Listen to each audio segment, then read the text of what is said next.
Hello there.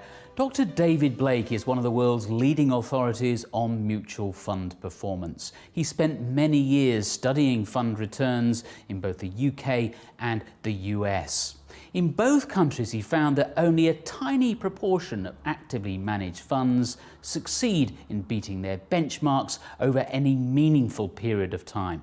Well, the evidence shows, both for the UK and the US, if we're talking about mutual funds in particular, that a very small proportion, around about 1%, outperform in the long term on a risk and cost-adjusted basis. So 99% of fund managers deliver negative value added for their consumers once you take into account the fees that they charge.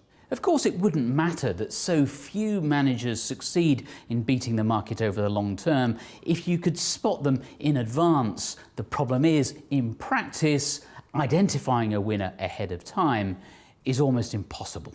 Oh, you can't spot the winners in advance. You need a lot of performance from the fund managers, the same fund managers, over a large number of years to identify skilled fund managers. So only around 1% of active funds beat the market over the long term, and you can't spot them in advance. In that case, I asked Dr. Blake, is there any argument for using an active fund at all? No, not at all. I mean, they're going to lose value. Because they're going to be paying for transactions costs and they don't see those costs. And a 1% transactions cost over a 30 or 40-year savings plan will reduce the value of pension by 30%. Low-cost passively managed funds are becoming increasingly popular, but they're still far less popular than actively managed funds. Here's David Blake's opinion as to why that might be.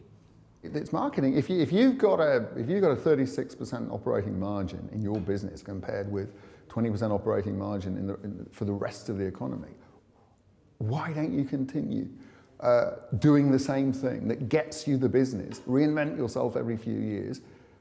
By the time the strategy's failed, you've got a new strategy. That's it. Thank you to David Blake and to you for watching. Until next time, goodbye.